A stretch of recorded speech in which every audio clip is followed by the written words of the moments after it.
সুপ্রিয় একাদশ ও দ্বাদশ শ্রেণীর শিক্ষার্থীবৃন্দ, সবাইকে স্বাগতম আজকের ক্লাসে। আজকে আমরা কিভাবে গণিত পড়লে একাডেমিক প্লাস অ্যাডমিশনেরও হয়ে যাবে সেটা আজকে আমরা আলোচনা করব।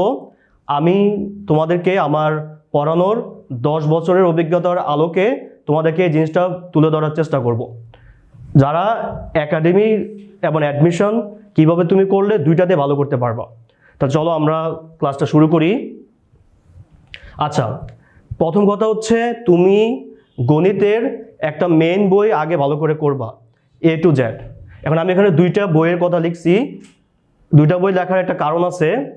দেখো, যদি তোমার ইচ্ছা থাকে তুমি মেডিকেল, তোমার ইচ্ছা ইঞ্জিনিয়ারিং বা ঢাকা ভার্সিটি ইচ্ছা নাই, তাহলে তোমার হচ্ছে এই কেতাব স্যারের বইটা পড়ার প্রয়োজন নাই। প্রথম দিকে তুমি শুধুমাত্র এস ইউ আহমেদ স্যারের বইটা পড়তে পারো, অথবা যদি কেউ চাও যে না আমি এস ইউ আহমেদ স্যারের বই পড়বো না, আমি অক্ষরপত্রের বই পড়বো, এটাও পড়তে পারো।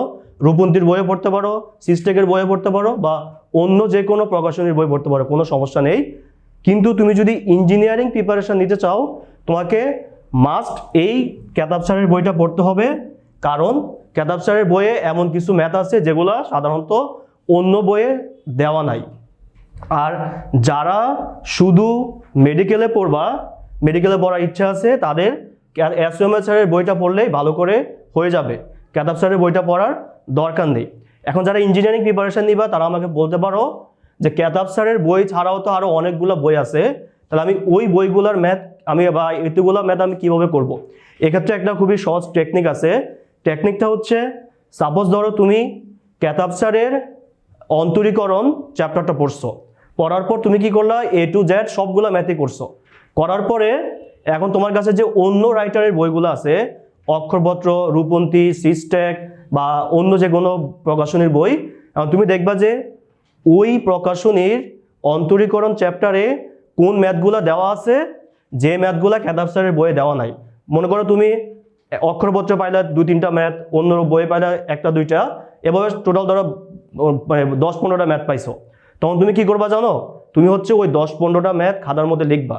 লেখা হইতেছে একটা পেজে লেখা এই কেতাব স্যারের বইয়ের অন্তরীকরণ চ্যাপ্টারের লাস্টে এটাকে স্টাম্পার করে দিবা। তাহলে তোমার কাছে কি হইলো, তোমার কাছে একটা বইয়ের মধ্যে সব বইয়ের ম্যাথই আছে। যেহেতু তুমি ইঞ্জিনিয়ারিং প্রিপারেশন নিবা, তোমার কনফিডেন্সটা অনেক বাড়বে। তাহলে আমরা শিখলাম, প্রথম কথা হচ্ছে একটা মেইন বইকে আমাকে ভালো করে পড়তে হবে। আচ্ছা, এখন মেইন বই পড়ার পরে তোমাকে হচ্ছে টেস্ট পেপার সলভ করতে হবে। টেস্ট পেপার সলভ করতে হবে এজন্যই যেহেতু তোমার ইন্টার পরীক্ষা দিতে হবে। তুমি দেখবা যে ইন্টারের বিভিন্ন বোর্ডে কোন কোন ম্যাথগুলো কিভাবে পরীক্ষা আসছে, অথবা বিভিন্ন ভালো ভালো কলেজে কোন কোন ম্যাথগুলো আসছে।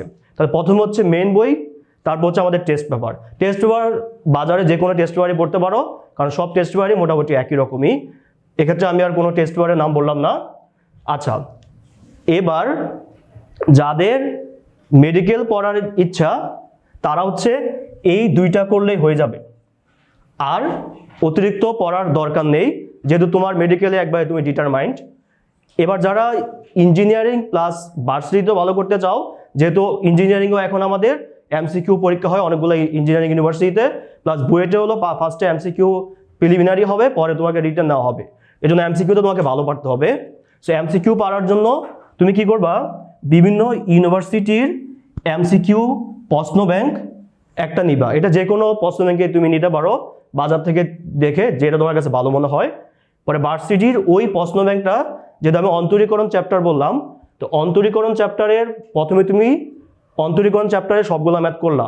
করার পরে এবার অন্তরীকরণ চ্যাপ্টার টেস্ট পেপার সলভ করছো। টেস্ট পেপার সলভ করার পরে তোমার কাজ হবে ভার্সিটির MCQ যে আছে অন্তরীকরণ চ্যাপ্টারে সবগুলো করে ফেলবা। তাহলে তোমার MCQ করা শেষ। এবার যেটা করবা, তুমি একটা ইঞ্জিনিয়ারিং প্রশ্ন ব্যাংক দিবা। মানে ইঞ্জিনিয়ারিং প্রশ্ন ব্যাংকে দেখবা যে রিটেন কোন কোন ম্যাথগুলা ইঞ্জিনিয়ারিং পরীক্ষাগুলোতে আসছে, পরে এই ম্যাথগুলোকে সলভ করে ফেলবা। তাহলে আমাদের প্রসিডিওরটা হচ্ছে কি, যারা এই প্রসেসটা মেনটেন করবা তারা একই সাথে কি একাডেমি প্লাস হচ্ছে অ্যাডমিশন দুইটাই হয়ে যাবে। এখন অনেকের মনে একটা প্রশ্ন থাকে যে আমি একাডেমিক্যালি হচ্ছে পরে আবার অ্যাডমিশনে গিয়ে আবার পড়বো।